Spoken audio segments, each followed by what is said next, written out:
Prepárate para una travesía llena de descubrimientos y, por supuesto, mucha cultura. También de risas. En este episodio de Cultura en Ruta dejamos atrás la monotonía para explorar las vibrantes expresiones culturales que dan vida a nuestra sociedad. ¿Listos para sumergirse en un viaje divertido y cultural? Dale play.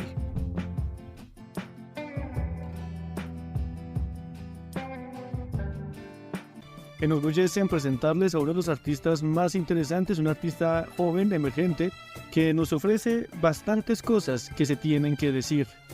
Con ustedes, Didier Bedoya. ¿Qué tal, Samuel? ¿Cómo estás? Gracias por la invitación.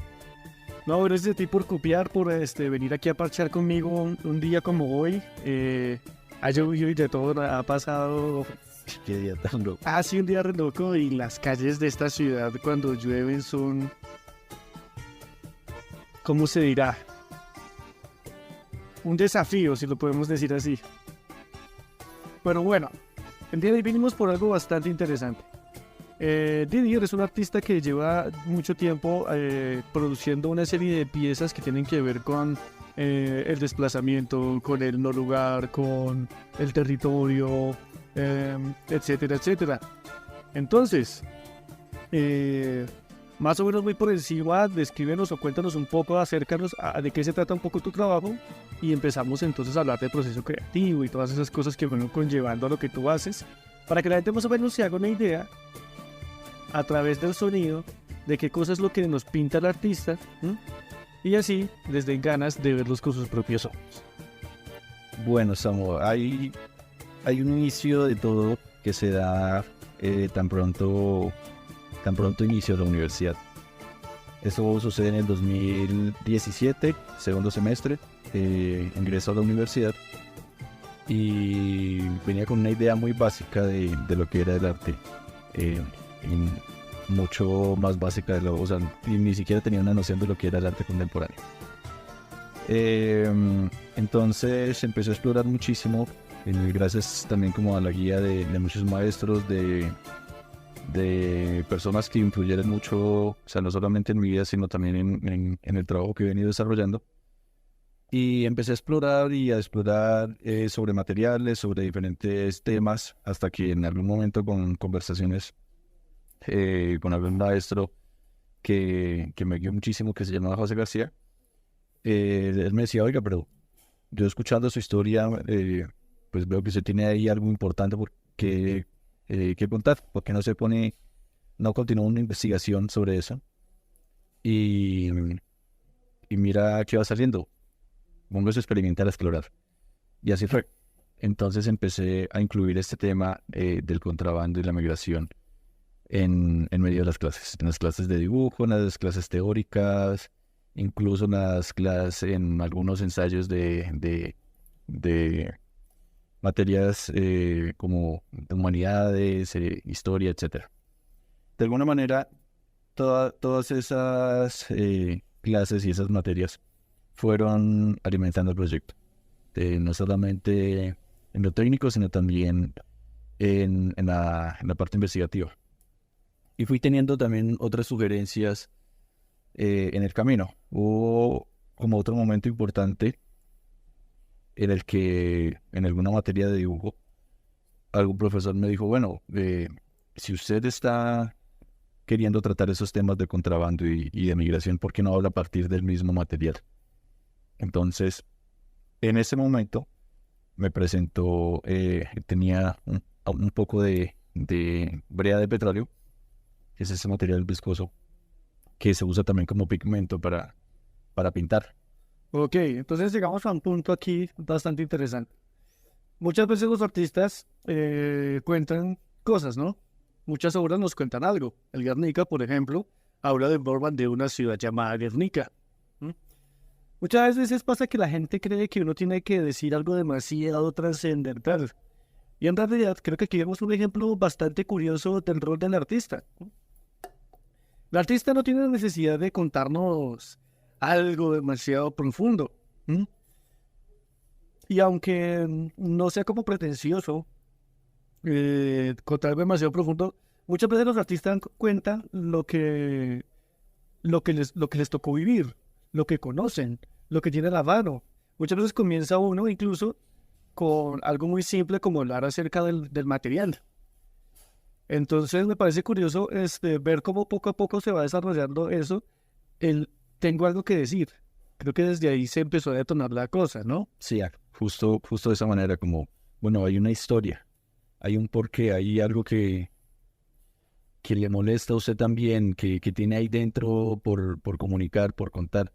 Entonces busque las herramientas, básicamente era eso, busque las herramientas, busque el cómo, ya tiene el porqué, busque el cómo y siga justificando esto, continúe con ese proceso y eso fue dando un montón de frutos en el camino que luego se convirtieron en exposiciones, en un par internacionales. El proyecto fue creciendo un montón. Está esto del premio de este joven que vino después, ya cuando el proyecto estaba más evolucionado. Pero todo se dio a partir del material, de la historia y de las vivencias personales. Bueno, si quieres empecemos a hablar desde ahí. Comencemos un poco desde esas vivencias personales, porque a Didier le impele, ¿cierto? Trabajar con la brea. ¿Qué es lo que ocurre con la brea? ¿Por qué la brea? La brea yo creo que es la conclusión de toda la historia. Yo creo que el material, como dice Cristian Padilla, el material se representa a sí mismo, en ese caso. En algún momento, en una exposición que hicimos en Villavicencio, bueno, fue justamente el año pasado, Ajá. escribí un texto sobre este trabajo que vengo realizando y mencionó algo que me quedó sonando muchísimo y es que el material se representa a sí mismo. Entonces, a lo que voy es al que la migración tiene un porqué, la migración venezolana, y es la consecuencia de un mal manejo de un material que en algún momento jugó a favor de su economía y ahora se volvió en contra por su importancia capital. Básicamente es eso, al igual que el contrabando de combustible. El contrabando de combustible es una señal de una sociedad precaria que hay en las fronteras, en toda la línea fronteriza, en los 2.219 kilómetros que hay de frontera entre Colombia y Venezuela, existe la misma problemática, las mismas problemáticas social, precarización por completo. Ok, entonces nos encontramos con algo que decir, y es precisamente lo que encuentra Digger con el tema del petróleo, ¿no?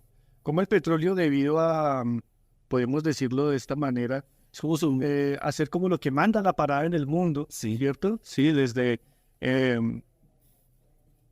cuando aquí el señor Rockefeller se le ocurrió empezar a almacenar este brea en estos barriles y a traerla aquí a través de los trenes. Recuerdo que escuché alguna vez decir que hicieron un contrato allá con los árabes cuando empezó el proceso y cuando todavía no se explotaba aquí el petróleo, ¿no? En el cual traían el petróleo de allá gratis.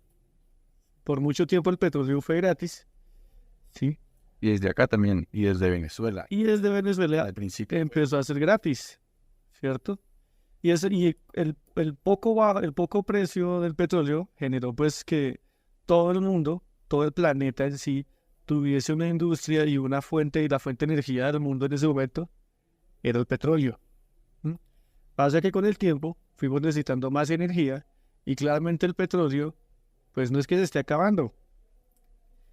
Pasa que el petróleo pues se volvió más valioso y eso generó que hoy en día tengamos unas problemáticas geopolíticas decisivas, importantes, ¿ah?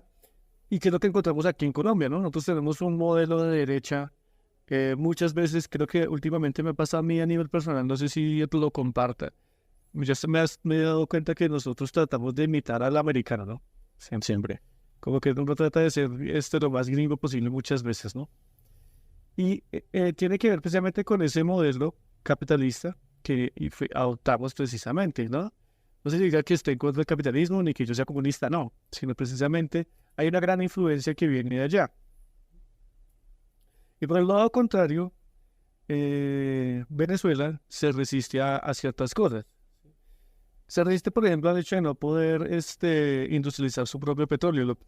Lo pueden extraer. No, pero se resisten ahora, por el Ajá. cambio, digamos, de ideal político, por el cambio político que hubo desde el gobierno de Hugo Chávez.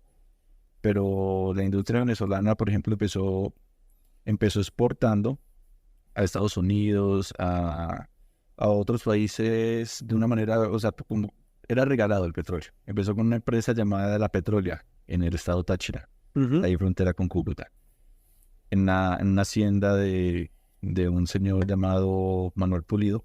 Ahí se dio la primera compañía petrolera sólida y ese es el modelo económico de Venezuela desde entonces. O sea, la primera empresa como tal venezolana se dio a partir del petróleo. Entonces su economía se basó en ese primer modelo económico. Claro, y tiene todo el Que sentido. venía copiando, por supuesto, los modelos, lo que tú dices, el modelo económico estadounidense. Hay unos puntos de los que yo iba, era que precisamente el modelo estadounidense tiene un problema. Es que los estadounidenses siempre quieren mantener los monopolios, ¿no? Monopolios de tecnología, monopolios de transporte. Entonces, cuando les ponen una competencia, usan estrategias para acabar con esa competencia, ¿no? Por ejemplo, un ejemplo muy simple pasa hoy en día con las empresas como Microsoft. Si no puedo derrotarte, te compro, ¿cierto? Por supuesto. ¿Qué pasó con Venezuela? Como Venezuela solamente dependía del petróleo, ¿cierto? De hecho, fue un momento en el que incluso hubo mucha migración de parte de aquí a Colombia hacia Venezuela, Hace 30 años. porque su moneda era casi equiparable al dólar, debido al potencial que tenía con el petróleo. Pero eso también fue su más grande debilidad, porque el momento en el que se le bloquea a Venezuela el petróleo, ¿qué ocurre? Pues la economía de Venezuela se va para el piso. Eso sumado a otros factores Exacto. que reinaron ahí, pues en general, pues surge a partir del mal manejo del petróleo. Ujú. Pero pues está lo del bloqueo Pues bloqueo, de claro. Estados Unidos, lo del desabastecimiento de alimentos, que se debe primero al bloqueo, en un gran porcentaje por el bloqueo, y en otro porcentaje de un 18, tal vez un 20%, es por parte del contrabando. Eso sucede, o sea, de manera real, sucede en Venezuela como a partir del mismo mal manejo que hay en Venezuela, pero el desabastecimiento se da a partir de esos dos factores. Interesante. Me gusta cómo va, por dónde va, a dónde lo estamos orientando o por dónde vamos en este camino de encontrar esa problemática, ¿no? Esa problemática con el debido al abastecimiento, desabastecimiento. ¿Para qué o por qué se hace contrabando? ¿Qué es lo que ganan o consiguen las personas que hacen contrabando? ¿Cómo funciona eso, Lidia? Explícanos, que yo, la verdad, no la tengo tan clara o no lo podría describir tan bien como creo que usted me lo podría describir. No, en el momento, bueno, lo que digamos que lo que llegué a conocer, el contrabando funcionaba con productos venezolanos destinados al lado colombiano. Cualquier producto que tuviera un valor de intercambio, empezando desde el combustible hasta la comida. Sí. Entonces, surge porque pues en Venezuela todo era demasiado económico, demasiado. Entonces, una libra de arroz que acá se consigue en 2.000 pesos, 1.800, 2.000 pesos, allá se conseguían 300 pesos, no sé, haciendo la conversión acá en moneda colombiana. Entonces, al comprar, digamos, esa libra de arroz y venderla acá en 2.000 pesos, pues las ganancias son muchísimas. El porcentaje de ganancia es altísimo. Por eso el porcentaje de contrabando pues también aumentó. No, pero se daba por las grandes ganancias, básicamente, y digamos, las ganancias de comida no eran tan elevadas como las del combustible. El combustible sí dejaba ganancias hasta del 1.000%, porque un galón de gasolina podría salirle en 100 pesos. Entonces, al venderlo acá en 10.000, Claro, pues eso. una locura. Entonces aquí vamos a encontrar precisamente eso. Entonces yo entiendo por dónde va el problema del desabastecimiento, ¿no? Iban, compraban en cantidades industriales y traían aquí para vender mucho más caro, ¿cierto? Eso generaba un problema de contrabando, ¿no? Hace poco pasó también con la electricidad, ahora que me acuerdo. Durante la pandemia, y bien resulta que se contrabandió electricidad desde Venezuela. Esa no me la sé. Y justo pasa es por el tema de la tecnología. Bueno, durante la pandemia hubo algo que fue como el tema de las criptomonedas, que el Bitcoin llegó a los $60,000, que fue el pico más alto o el pico histórico que más alto que ha tenido el Bitcoin, ¿cierto? Y resulta que en Venezuela la electricidad es subsidiada. ¿Qué significa? En Venezuela no se paga recibo de la luz. Sí. Es completamente gratis. Entonces, para hacer negocio, ¿qué hicieron allá? Montaron minería de criptomonedas en cantidades industriales. Básicamente escoger y hacer y poner un montón de tarjetas de video, pero estoy hablando acaparar tarjetas de video a niveles absurdos para usar sus procesadores para hacer los cálculos que se necesitan para las cadenas de bloques de las criptomonedas. Cuando usted hacía eso, usted recibió un porcentaje de esa Bitcoin y con el tiempo iba produciendo esos Bitcoins. Eso fue un problema bastante interesante y bastante grande, y de hecho fue uno de los responsables por los cuales Venezuela tuvo esos problemas de cortes de luz o apagones durante la pandemia, debido a que ciertos individuos, para generar dinero a través de las criptomonedas, gastaban cantidades inmundas, si se puede decir ese nombre, esa palabra, de electricidad. De hecho, en el mismo Salvador, que es el país que adoptó como las criptomonedas como su moneda nacional y que tenían un proyecto de sacar electricidad de los volcanes, etcétera, siguieron con ese problema. El problema no es producir las criptomonedas, el problema es que tiene un coste energético grandísimo, porque estamos hablando de usar más o menos, ¿cómo le explico para que me lo entienda? Hay cuenta 40 computadores de estos en una casa, funcionando las 24 horas al máximo de su capacidad, ¿sí? Para producir criptomonedas, y eso tiene un consumo de luz altísimo. Y de esa manera era que aprovechaban el hecho de que Venezuela tenía su luz gratuita. Como algo tan bueno, del hecho de no tener que pagar la luz, el hecho de tener petróleo barato y poder, no sé, tanquear la motocicleta. Creo que incluso hubo un tiempo en el que tanquear la motocicleta en Venezuela era gratis, ¿no? Gratis, pues casi gratis, pero sí tienen valor. Pero eso costaba 1.000 pesos. 1.000 pesos, sí, una cosa así. Volviendo a hacer la conversión. Venezuela, digamos que se le aprovechó mucho, digamos, esa mano de obra. No, pues todavía se aprovecha la mano de obra barata venezolana. Esas son una de las consecuencias de la migración. Pero se aprovechaba en general, pues que la economía era muy asequible. Entonces, pues asimismo sus alimentos, asimismo el combustible, asimismo cualquier cosa que llegaran a no producir, porque Venezuela no produce, sino a ensamblar. A ensamblar. También tienen ensambladores de vehículos allá, ¿no? Sí, pero me refería más al tema de el armado de la comida, de los enlatados, del empacado. Enlatados. Pero en general, el tema del contrabando, pues, se cobija de eso, ¿no? Sí, es que yo hago el comentario es porque hace poco me pareció interesante saber que Venezuela tiene su propia fábrica de producción de motocicletas. Sí, ahorita que me gusta el tema de las motocicletas, he estado investigando mucho tiempo eso. Y pasa que debido al bloqueo, pues Venezuela no puede importar, o sea, Suzuki no le lleva, AKT no le lleva, ninguna empresa le puede llevar ni nada. Entonces Venezuela, para solventar eso, tiene su propia empresa que produce esos vehículos. Entonces es bastante curioso cómo de alguna manera, por culpa de ese bloqueo, han tenido que usar o desarrollarse ellos mismos a producir otro tipo de cosas, en este caso desde la tecnología, ¿no? Em, entonces, bueno, yo creo que ya quedó claro el tema de qué es el contrabando, el por qué, ¿cierto?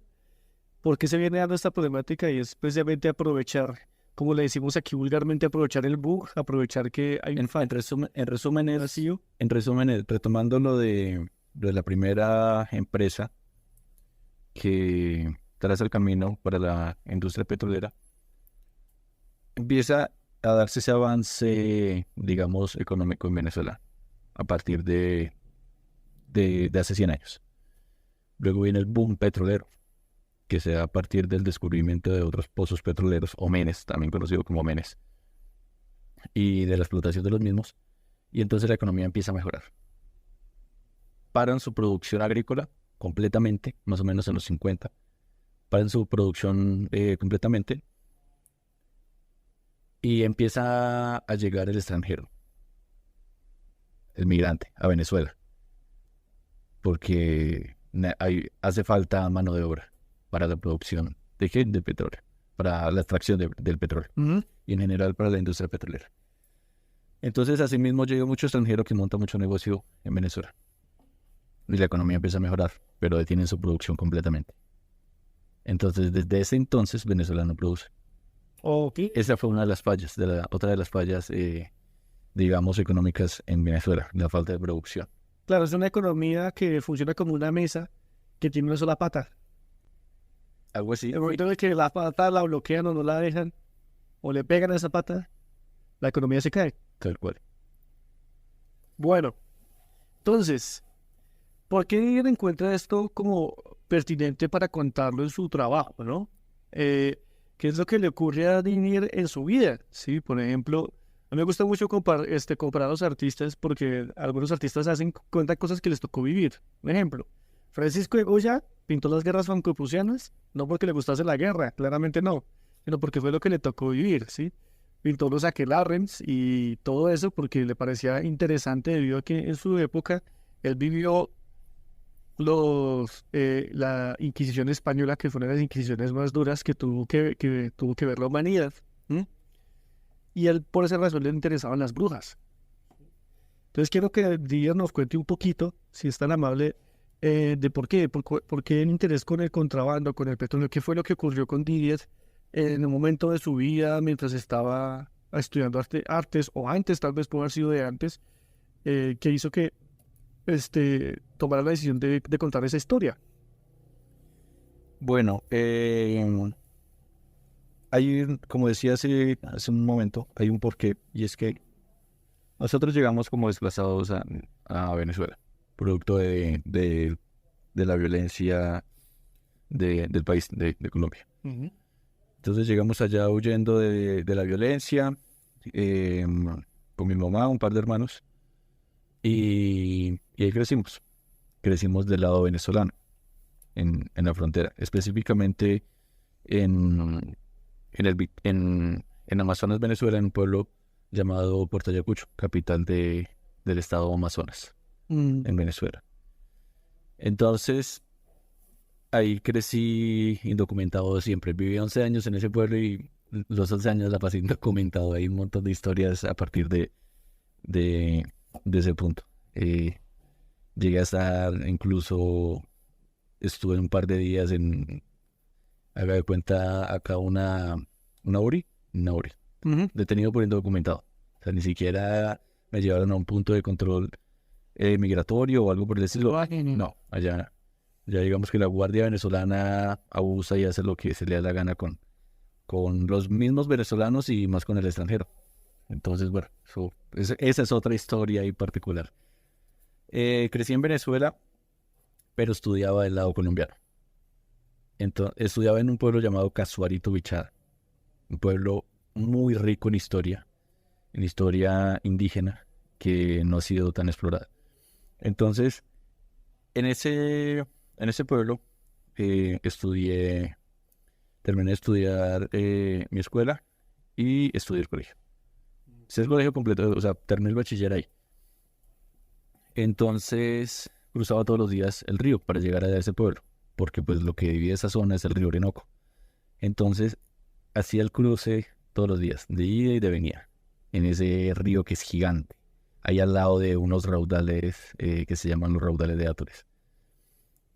Y en ese mismo río empecé a meterme en actividades de contrabando de gasolina. ¿Por qué? Porque pues es como lo más común en la zona. Es un trabajo muy, digamos, muy particular, en el que pueden trabajar desde niños hasta gente adulta. Entonces me vi involucrado en esas actividades de contrabando, que luego, ya con el paso del tiempo, digamos que el interés por el arte siempre estuvo ahí, pero con el paso del tiempo, pues formaron parte ya de mi investigación y de mi trabajo y de mi producción artística. Y eso pues las enriqueció mucho más, porque conocía pues muy bien estas problemáticas sociales que hay en estas fronteras. No solamente el contrabando, sino que pues también me había tocado crecer como migrante en Venezuela. Entonces tenía el tema ahí como en la mano. Me faltaba era pues continuar, y me falta todavía muchísimo, continuar como adquiriendo una perspectiva mucho más global sobre estos dos temas, sobre el contrabando y la migración. ¿Qué conlleva el contrabando? ¿Y qué conlleva la migración?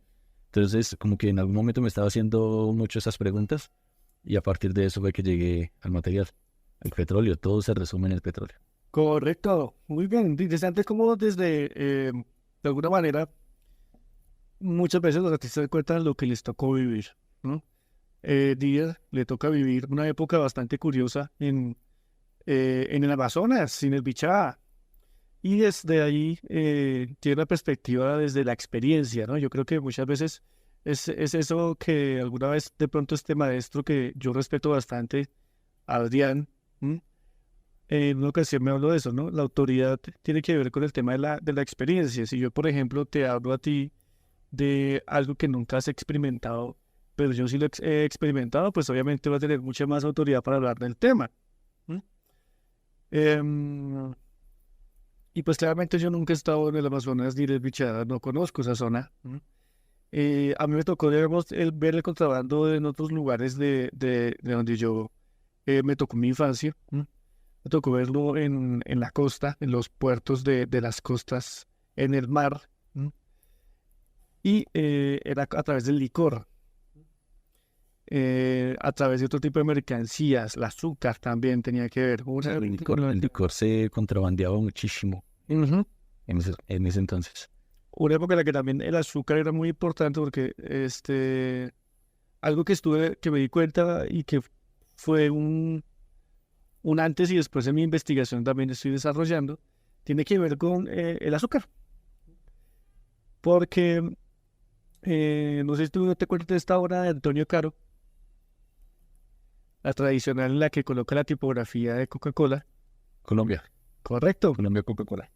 Bueno, resulta que estas empresas tienen un desarrollo bastante curioso. ¿Cómo hago yo para llevarme el azúcar de un país sin podérmelo llevar? Pepsi lo hace con México.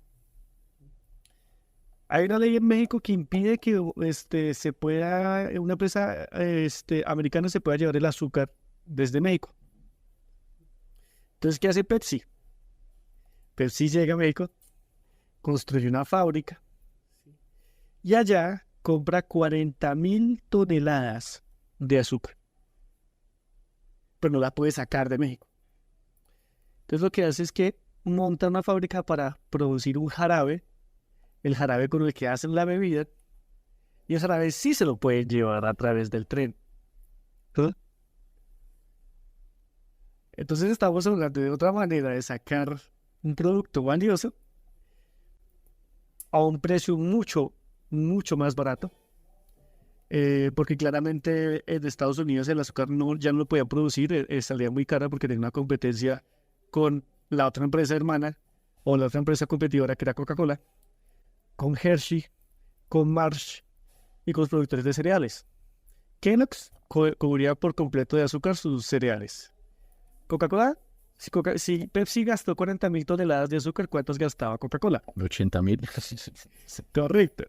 Hershey es la empresa de chocolates americana más grande, junto con Marsh, que es la que produce las Milky Way, las Snickers. Y todas estas empresas compitiendo por un producto, el azúcar. El azúcar. Ahí se vuelve simbólico el azúcar. Cuando uno descubre eso, dice, el azúcar es la conclusión de echa la ley, echa la trampa. Exacto. Y volvemos a la obra de Antonio Caro. Ahora es el ejemplo perfecto. Exactamente. Entonces aquí nos vamos a encontrar pues precisamente con estas búsquedas que vamos desarrollando como la industria, como las necesidades que de alguna manera no son tan necesarias, pero que sí. La codicia también va llevando a la gente a buscar maneras o vacíos legales para producir más dinero. Bueno, Didier, y vamos entonces ahora a lo que ocurre durante tu universidad. Llegas aquí, Bogotá, universidad, lograste pasar, listo, y empieza ese proceso que nos venías contando antes, ¿cierto? Y bueno, Didier se decide, bueno, voy a contar esto, voy a hablar de esto. Y ahí Didier me imagino que se pregunta, se pregunta, ¿cómo? ¿Cómo empiezo a hablar de esta vuelta? No, el cómo se iba resolviendo después. Sí, Sí, el cómo. ya tú sabes cómo comenzó a contar el cómo. No, empecé a partir de esa reflexión que mencionaba hace un rato con mi maestro José. Empecé a esbozar, a hacer dibujos, como hacer memoria de esas escenas de contrabando, de esos lugares en el río, de la canoa, de la atarraya, de las pimpinas, de la Chalupas. sí, de todos esos elementos. Entonces, eso fueron dibujando algo con el tiempo. Fui como encontrando muchos elementos que tuvieran un carácter simbólico con el que más adelante pudiera construir imágenes. Incluso creo que hoy en día podemos decir que llegan a un punto, a un carácter iconográfico, si lo podemos ver así, ¿no? No, iconográficos son completamente, pero hay una simplificación en el paisaje, en los paisajes que represento. Digamos, no todo es bidimensional, pero la mayoría es pintura. Y dentro de lo pictórico hay una simplificación en cuanto a los personajes que represento, en cuanto a los puentes, en cuanto a las canoas, en cuanto a los pocos elementos que hay digamos, en un lienzo, en los lienzos que trabajo o que realizo. Y es notable, es bastante evidente, digamos, esa simplificación ahí. ¿Por qué? Por la misma... no sé, tal vez estaba pensando como en esta idea de la Bauhaus, como que entre menos más, como que entre menos elementos se vuelve más potente la imagen. El ejemplo, volviendo al ejemplo de Caro lo hace perfectamente. Caro lo que pone es Colombia escrita con la tipografía de Coca-Cola, en donde involucra pocos elementos que cumplen un papel simbólico, pero que habla de un montón de cosas. Tú lo estabas explicando muy bien hace un momento, de cómo, digamos, todo ese modelo capitalista estadounidense pues tiene que ver en nuestras economías, no solamente colombianas, sino también latinoamericanas, a partir del azúcar, a partir del petróleo, de lo que sea. Entonces empecé a buscar la simplificación de la imagen. Y Es interesante. y en el proceso se ve toda esa simplificación, desde los primeros bocetos hasta el descubrimiento del material, hasta que me muestran el material, el petróleo, hasta llegar a las últimas piezas que voy realizando. Pero la simplificación siempre está ahí presente. El simplificar, el no hacerlo ruidoso, tal vez. Sí. Creo que sí, creo que es evidente, ¿no? De alguna manera, en este momento los oyentes no se están dando cuenta de cómo son las obras o qué es lo que ocurre dentro de la obra de Didier, ¿cierto? Entonces vamos a imaginarnos un lienzo en blanco, ¿sí? Pasa que ese lienzo en blanco tiene unos personajes, tiene un lugar, tiene unos elementos, ¿cierto? Pero el paisaje no está. El paisaje, de alguna manera, como que invita a imaginarse el paisaje, o de alguna manera el paisaje como que lo insinúa, ¿sí, no? Lo más bien, El paisaje. ese paisaje, si lo pusiéramos ahí, le conllevaría un problema, ¿sí? Es que muchas veces uno se deslumbra por el paisaje Le haría mucho ruido. y distrae, ¿cierto?, de lo que Didier quiere contar. Completamente, sí, le haría un montón de ruido. Entonces, la idea está entre menos elementos, que tengan una carga simbólica puestos ahí en ese paisaje, en ese lienzo en blanco, pues va a haber mayor información, mayor interpretación. Ok, Entonces, ya el entiendo paisaje- por qué eso, claro. Entonces aquí nos vamos a encontrar precisamente con unas obras, unas pinturas en las que Didier va contando pues esos ejercicios o esas imágenes que él recuerda de su infancia barra adolescencia en aquel cruce de ese puente constantemente o de este río, porque tampoco era un puente, ¿cierto? Sino puentes que a veces los llevaba al río y tocaba volverlos a hacer. No sé si le pasó, sí, a mí me pasó en mi época también en mi infancia que tenía un puente que tenía que cruzar y el río se crecía. Era un río hecho con palos, con troncos, con estivas. Y de repente el río se crecía. ¿Dónde está el puente? ¿Cómo cruza? Y toca volverlo a hacer, ¿no? Estos puentes que de alguna manera toca volver a hacer. Y más que escribir la obra en este momento, la búsqueda era como eso. Entonces, ¿cómo lo voy a contar, no? Anteriormente con Michelle pasa algo bastante curioso, algo que yo le elogié a Michelle, y era que ella pensaba en un fondo, ¿sí? En un fondo para hacer que lo que estaba en primer plano se viera todavía mejor. Desde mi manera de componer a nivel personal, yo siempre que hago o pinto algo, construyo algo, hay dos elementos importantes, dos personajes importantes. Mi maestro, cuando me enseñó a dibujar, yo aprendí en el año 2013, 2012 con un artista llamado Camilo Monroy. Entonces, él me decía que sin fondo no hay figura, ¿sí? Y él me enseñó a que yo tenía que matar el color blanco para empezar desde un color neutral, un color gris, a buscar qué es oscuro en cuanto a qué, qué es claro en cuanto a qué, para generar volúmenes. Sí. ¿Sí? Y desde ahí entendí como esa concepción, ¿cierto? Cuando yo me enfrenté por primera vez a la obra de Didier, ¿cierto? Y me encuentro con un fondo completamente plano, para mí era como... yo no lo compongo así, no es mi manera de hacer las cosas, porque se me enseñó que el fondo, de alguna manera, complementa o alimenta lo que está en primer plano. Sin embargo, que Didier lo hace de manera diferente, creo que se entiende claramente el por qué no hay un fondo. Es que meterle un fondo, meter un personaje más, sería distraer al lector, al público, de lo que Didier quiere contar.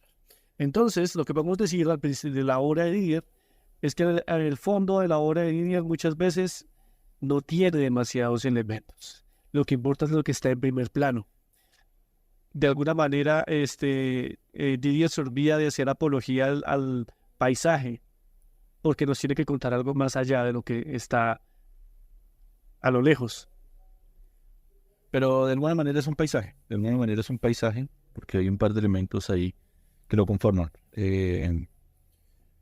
Desde los personajes que van cruzando esos puentes hechizos, esos puentes artesanales, hasta lo que cargan ellos. Los globos también de las cajas también están muy bien pensados, los bultos que cargan. Incluso hay un momento en donde el paisaje se vuelve lona, que son en esas últimas piezas que has visto que aprovecha esa lona de payaso, esa lona plástica que uno ve en el cotidiano, que incluso acá en Bogotá se ve, aquí en San Victorino, se ve en cualquier lugar de la calle. O sea, es tan global, no tan latinoamericana esta lona, que funciona también como una simplificación del paisaje, pero también arroja información. Entonces, continúo con esos puentes hechizos artesanales y la representación de estos sujetos atravesando esos puentes, pero a partir de otra superficie como es la lona de payaso. Sí, lo que yo venía diciendo al principio, lo que hemos construido al principio, que muchas veces usted insinúa el paisaje y deja que el espectador se imagine o recuerde a través de su memoria. Yo creo que también eso ayuda bastante a que uno tenga como esa empatía o pueda conectar bastante con tu obra, ¿no?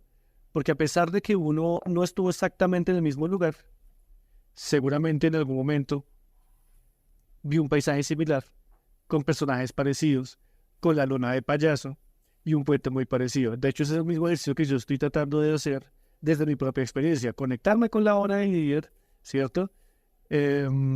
Aunque yo nunca he estado en el estado de Amazonas o en el departamento del Bichá. Pero conoce el petróleo. Correcto. Bueno, hay otra insinuación además del paisaje, y es la insinuación del río mediante los mismos puentes, Ajá. que siguen como esa sinuosidad del río. Entonces, esa es, por ejemplo, es otra manera de representar el río sin tener que ponerlo ahí, sin tener que ubicarlo en el paisaje. A partir del mismo movimiento de un puente, hechizo, con esos elementos, con esas estivas, con esos objetos. Se construye la idea del río también. Vamos a describirlo aquí para los oyentes que no nos están viendo porque sería muy complicado. En este momento yo creo que nos mataríamos en la cabeza. Entonces, ¿qué tenemos aquí? En fondo blanco, ¿cierto? Imagínense la nada, cuando ustedes se imaginan que la mente está en blanco, algo así. Sin embargo, aunque la mente está en blanco, aquí hay muchas cosas, aquí hay mucha información. Las típicas estivas que encontramos, que se usan para mil y un cosas, en esta ocasión son parte de un paisaje. Están sobre un río. Algunas sobresalen de aquel río a través de tablones, troncos que están flotando o están clavados en la ribera del río. Pero también podemos ver incluso que insinúa el río con pequeños detalles como ver cómo se hunde, ¿cierto? La estiva, pero se hunde en la nada. Se hunde visualmente, pero nosotros inmediatamente conectamos. Esto no se hunde en la nada. ¿En dónde se hunde? ¿Sobre qué está este lugar? Te invita a pensar en el río. Claramente es lo que ocurre con la pieza. Encontramos cajas de cartón, encontramos estas lavadoras que muchas veces se usaron, no sé si todavía se usa, yo creo que todavía no, todavía se hace, ¿no? Sí, todavía. De alquilar lavadora, ¿no? La típica lavadora que se alquiló y se le dio pata hasta que ya no funcionó y termina por allá en el río.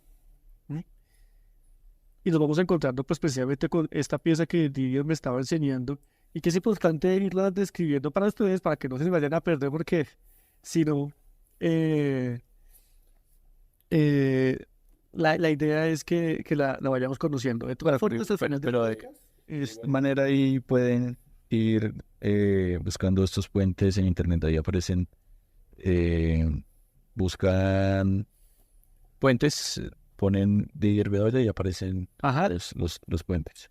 De todas formas, al final del podcast vamos a poner vamos a decir el Instagram de Didier por si quieren conocerlo.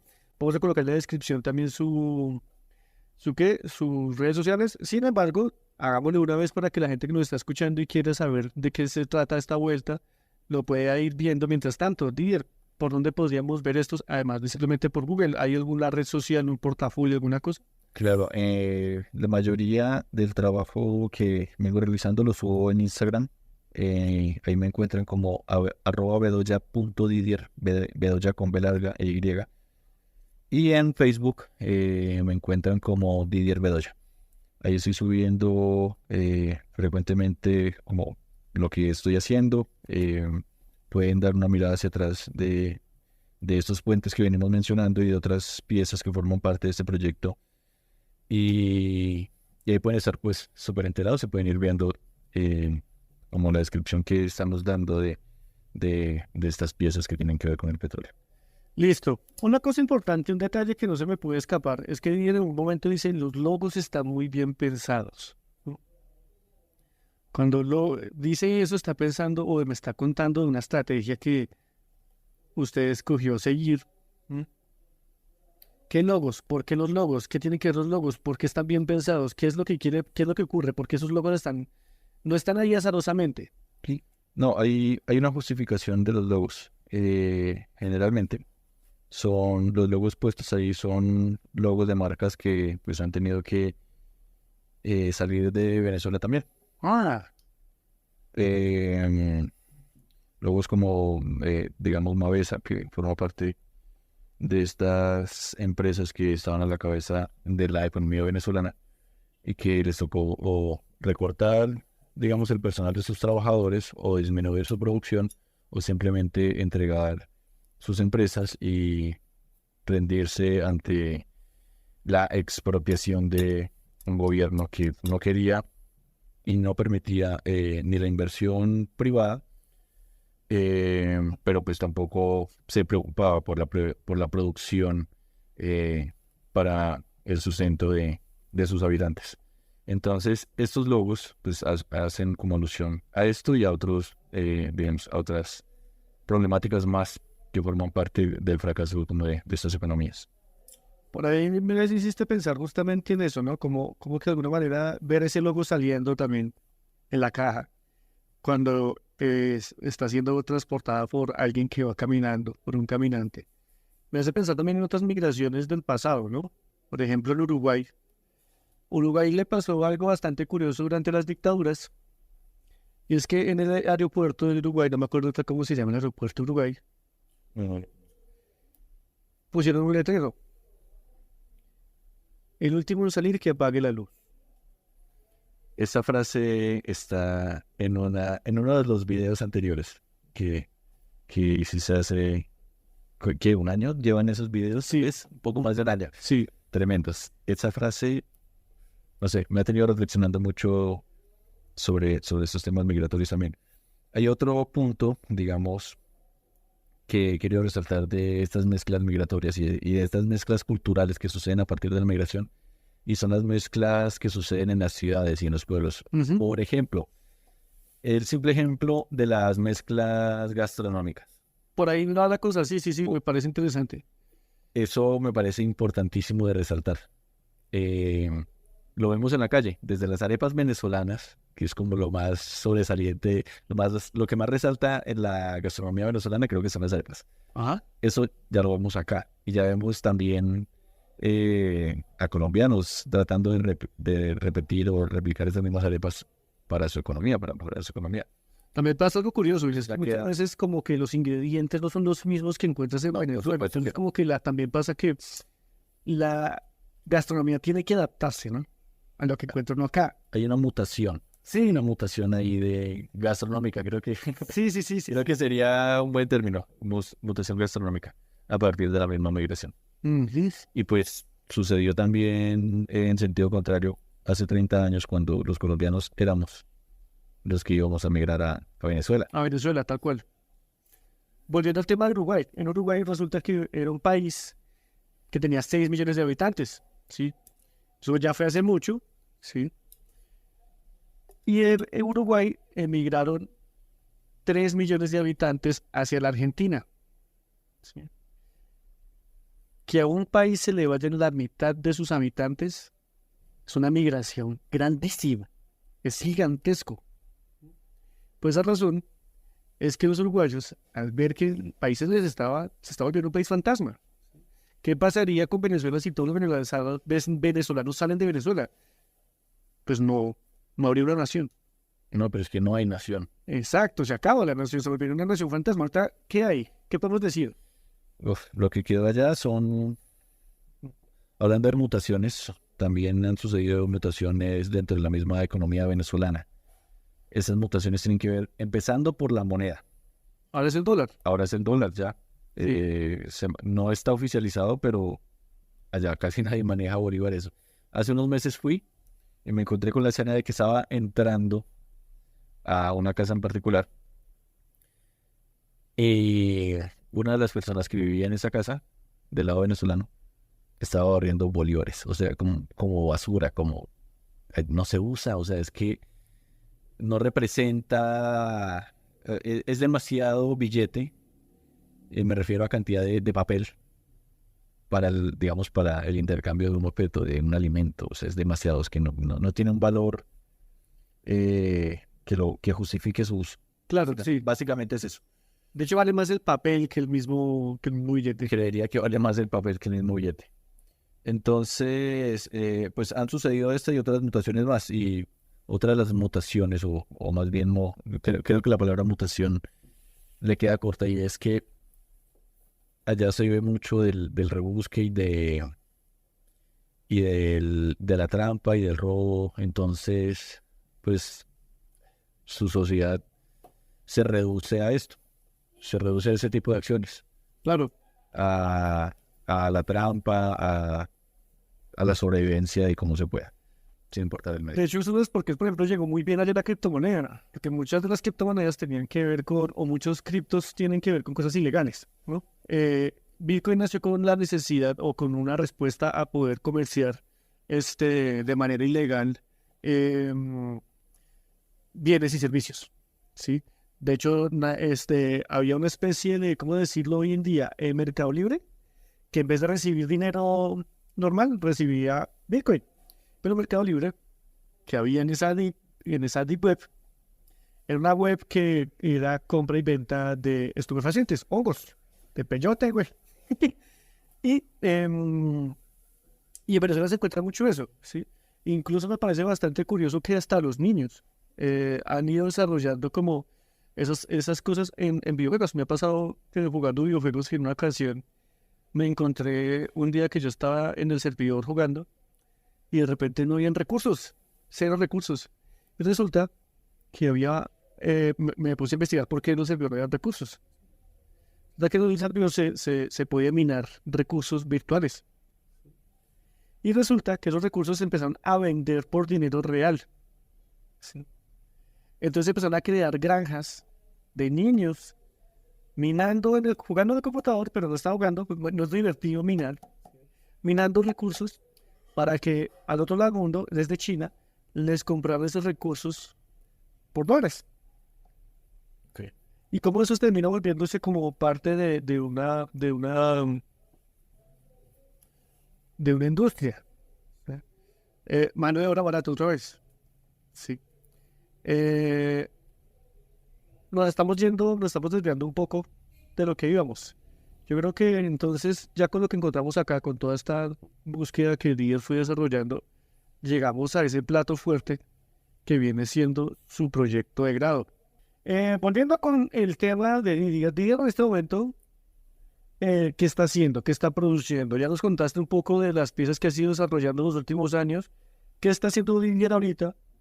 Y para terminar, hacia dónde vas, dónde te imaginas, ¿no? Porque muchas veces uno se imagina para dónde va, pero la vida es una tómbola. Todos sabemos que de repente las cosas dan este tumbo. Sin embargo, ¿cómo va eso, Didier? Cuéntanos. Bueno, en este punto acabo de presentar mi proyecto de grado, ya fue aprobado en la Facultad de Artes de ASAP, ya fue aprobado y estoy terminando un par de créditos que me faltan este semestre, estoy en eso. Por ahora es terminar la academia, esperar el cartón y buscar posiblemente una maestría mientras continúo estudiando algo más. Mientras continúo pintando, estoy pintando en estos momentos pimpinas. Pimpina. Esta vez los paisajes sí tienen fondo, pero tienen un fondo muy orgánico y es un fondo producido a partir del mismo petróleo.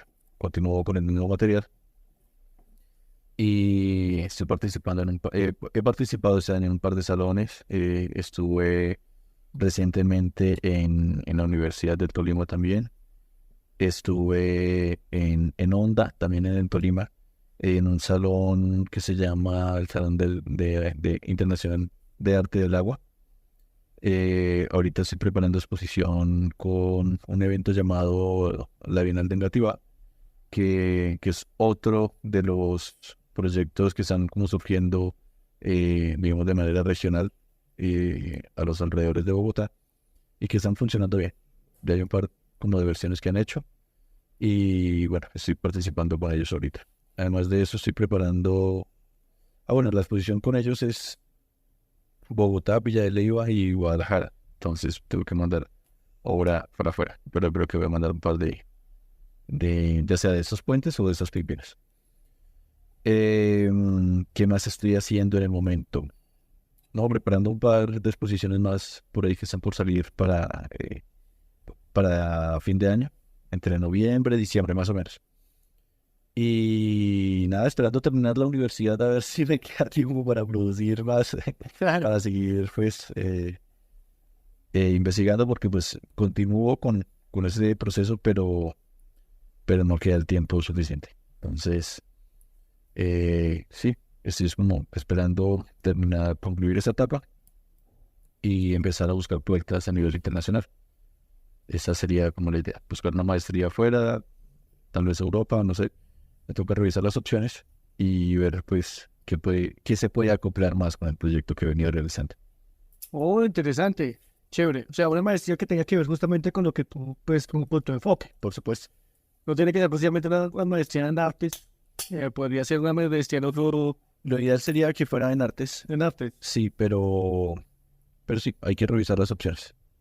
A ver qué se presenta para ese momento y qué puede, digamos, convenir más con todo ese proceso que he venido realizando. Bueno, cuéntanos un poco para terminar y ya luego de eso, pues, nos despedimos con unas conclusiones, con unas reflexiones que nos deja también el trabajo de Didier. Acerca de cómo fue tu proceso de proyecto de grado, así muy fugazmente, se puede decir a qué problemas te enfrentaste, o más bien problemas no, diríamos que esos desafíos que tuviste que superar a lo largo de cuánto tiempo te tiraste, digamos así, porque no lo considero tiempo perdido, sino más bien invertiste produciendo ese proyecto. El proyecto como tal tardó un año, pero los primeros 6 meses estaba súper perdido. O sea, ya venía con unos procesos súper chéveres, súper, digamos, que ya venían adquiriendo cierto protagonismo dentro de la plástica, eh, digamos, dentro del circuito artístico bogotano y sus alrededores. Pero el proyecto de grado creo que abarcaba otro tipo de cosas por su sentido académico. Mm, Entonces, en un principio traté como darle un enfoque filosófico o existencialista, pero ese no era el lado que me convencía. Entonces, digamos que esa perspectiva filosófica y existencialista que le di, en un principio duró 6 meses. Después de esos 6 meses hubo un corte intersemestral. En ese corte hice un viaje al Orinoco, de nuevo, tenía muchos años sin ir, que fue el viaje que realicé en el mes de enero. Y a partir de ese viaje fue que definí el resto del proyecto. Como que le di otra, como el rumbo que necesitaba. Como que necesitaba hablar de todo esto que vengo tratando, que es todo eso que vengo manejando sobre esas problemáticas en la frontera y sobre mis vivencias y sobre las políticas del vecino país y sobre la historia del petróleo. Entonces todo eso convergía en un solo elemento, en una sola característica física. Digamos, esa característica era el río Orinoco. El río Orinoco como hilo, ante esa historia que vengo contando, digamos, ante el mismo material incluso. El río Orinoco como protagonista, eh, ante todos esos sucesos que vengo mostrando en las pinturas, ante todas esas historias en general. ¿Por qué? Porque descubrí algo importantísimo en el Orinoco, y es que el Orinoco nace en el Amazonas venezolano, en algo llamado la Serranía Parima, bien adentro en el corazón del Amazonas, del lado venezolano. Ahí nace el Orinoco. Da una vuelta por el Bichada y luego se mete atravesando varios estados de Venezuela. O sea, lo parte Venezuela por la mitad. Y digamos, en esa división física que hace no solamente entre Colombia y Venezuela, sino de Venezuela, hay un tesoro. Hay algo llamado la faja petrolífera del Orinoco. El Orinoco alberga la reserva de petróleo más grande del planeta y está ubicado en Venezuela. Entonces dije, no, el Orinoco tiene que ver ahí. Todo que ver, porque pues, se enlaza completamente y explica desde un panorama mucho mayor, no solamente territorial, sino también histórico, sobre toda esta historia que vengo abarcando y que vengo trabajando. Además de esto, encuentro algo mucho más importante, y es que en la época colonial, en la época de los jesuitas entraron o nos trajeron el café y el cacao a partir del Orinoco. O sea, el inicio de la economía se dio a partir de ese río, de incluso la economía colombiana. Había una ruta muy usada llamada la ruta Meta Orinoco, y era entrar por el Atlántico venezolano. Colón entró por ahí. Cuando Colón entró por ahí, dijo, estas son las puertas del paraíso. Colón entró por ahí. Entonces, los jesuitas también ingresaron por ahí, introduciendo lo que fue el cacao y el café. ¿Qué exportamos ahora? Un montón de café, además del petróleo, ¿no? Claro. Entonces, el inicio de la economía también se dio a partir del río, y ese río en particular, el Orinoco. Existía esta ruta que menciono, la ruta Meta Orinoco, que fue luego, digamos, cerrada o mal publicitada. ¿Por quiénes? Por los que eran dueños de la ruta del Magdalena. No les convenía la competencia, por supuesto, y por eso esta ruta fue cerrada. por conveniencias políticas y económicas de parte y parte. Ujú. Eso me pareció, dije, no, eso tiene que relacionarse con lo que vengo haciendo y tiene que darse a conocer mucho más. La ruta Meta Orinoco. Esa ruta ahora, que es uno de los focos del contrabando y del combustible que vengo mencionando ahora. El Orinoco, el mismo río que venía cruzando de niño. Entonces, como que los puntos desde esa perspectiva se juntan. ¿Y se juntan dónde? En el río Orinoco. Entonces dije, no, el proyecto tiene que ir por ese lado. Entonces el Orinoco se convirtió en el protagonista. Entonces dije, tengo que mostrar el Orinoco en mi proyecto de grado. Entonces por eso lo que hice fue una topografía del Orinoco con estos cerros negros, esas montañas negras que hacen parte del macizo guayanés. Ujú. Esas piedras negras. Dije, ahí está. Las piedras negras pueden ser representadas por todos estos objetos que vengo representando en las pinturas que vengo realizando, las cajas, los bolsos, esos bolsos amarillos y rojos que son denominados los bolsos de la revolución, que los regalaba el gobierno venezolano, las computadoras que daban los niños, que le daba el gobierno venezolano a los niños en todas las escuelas. O sea, cualquier niño venezolano tuvo una computadora regalada por el gobierno llamada Canaima. Y el Canaima también forma parte de toda esa cadena montañosa que circula al lado del Orinoco. Entonces, como que todos los elementos convergían. Entonces dije, no voy a hacer una pintura. Una pintura se va a quedar corta ante toda la información que necesito meter en ese proyecto. Entonces, ¿qué voy a hacer? Me trae los mismos elementos del otro lado de la frontera, los elementos venezolanos, esos bolsos, esas cajas, esos tarros, esas bolsas de harina, de azúcar, de sal, de arroz, todo eso lo traje a ese proyecto e hice una montaña sobre una topografía del Orinoco a partir de esa lona de payaso que veníamos mencionando también hace un momento. Entonces todos los elementos convergen en esta instalación que realizo. Faltaba un elemento, faltaba una cosita más, y era contextualizarlo. ¿Y cómo se contextualizaba esta montaña y esta insinuación del río mediante la lona? Con los discursos de los políticos venezolanos más relevantes hasta el momento. Chávez y Maduro, prometiendo, haciendo todo tipo de promesas a partir del manejo del petróleo. Y luego, o sea, ver esos discursos que tenía el comandante Chávez ahí en esos audios, y luego ver ese basurero representado como en forma de montaña, era como un contraste muy grande. Entonces dije, no, creo que ahí se completa la imagen. Y eso fue una decisión que tomé a última hora. Como que faltaba ese elemento. Entonces, todo esto justifica como esa instalación que se realiza a partir de ese proyecto de grado. Bueno, Iger, muchísimas gracias por compartir todas estas historias, por compartir todo este ejercicio de retrospectiva que has ido desarrollando. Para mí es muy importante y muy valioso. Creo que también para mi audiencia es maravilloso escuchar una historia que jamás podrían escuchar en otro lado, solamente en este lugar, y tengo el privilegio de tener por acá a un artista que tiene una historia bastante interesante.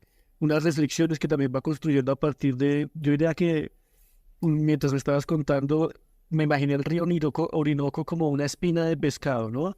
Es como esta ruta que tiene un montón de historias que forman como si fuera una espina de pescado, ¿no? Entonces es como eso, esas historias van dándole forma Esa columna vertebral. a esa columna vertebral, a esa espina de pescado.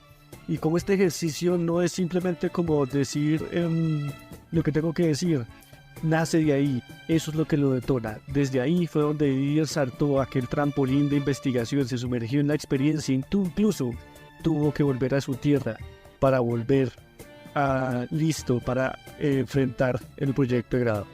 No tengo nada más que decir. Iger, muchísimas gracias por esta experiencia, ha sido maravilloso escucharte. Muchas gracias a la audiencia y nada, nos vemos en el siguiente episodio de The Play of Grids y espero que el episodio siguiente no pueda ser mejor que este. Sin embargo, eso depende de ustedes.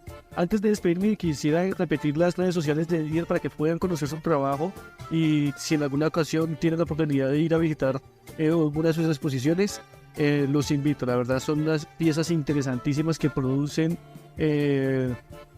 un montón de sensaciones, un montón de experiencias, invitan a imaginarse cosas, entonces con eso los dejo. Didier, por favor.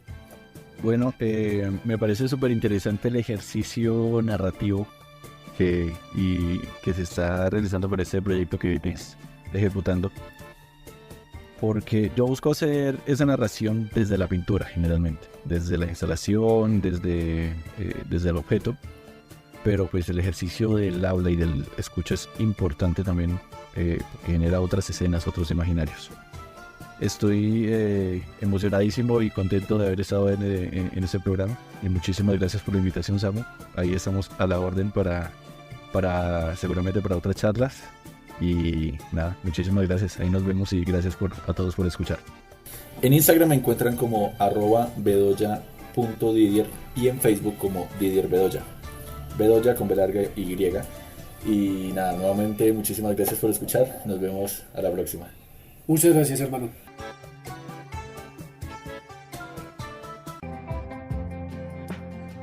Hemos llegado al final de otro emocionante episodio de Cultura en Ruta. Esperamos que hayas disfrutado tanto como nosotros explorando las fascinantes capas de la cultura que nos rodea. Recuerda que la cultura tiene su propio ritmo y aquí en nuestro podcast siempre estamos sintonizados con esa vibrante melodía. Si te perdiste de algún episodio, no te preocupes. Puedes revisar nuestra lista y sumergirte en todas nuestras historias, risas y descubrimientos que compartimos. La cultura es un viaje continuo y estamos emocionados de tenerte a bordo. ¿Quieres más aventuras culturales? Sigue conectado con nuestras redes sociales y comparte tus propias experiencias culturales con nuestro Instagram cultura.en.ruta.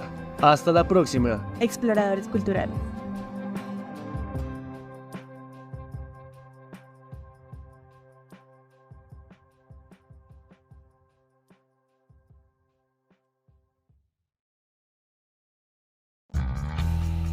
En cada episodio nos entregamos apasionadamente a descubrir los encantos escondidos de nuestro país. Desde las veredas más apartadas hasta los pueblos más pintorescos. Tú ya formas parte de nuestra comunidad con solo sintonizarnos. Pero con tu apoyo en Patreon podemos profundizar en este vínculo y hacer que nuestra aventura sea aún más emocionante. Cada aporte es como una declaración de amor, impulsándonos a seguir creando episodios llenos de emoción, arte, historia y cultura. Tu generosidad nos permite continuar nuestro viaje, cubriendo los gastos de equipo técnico y logística necesarios para capturar la esencia de cada momento memorable. Gracias por ser nuestro cómplice en esta aventura.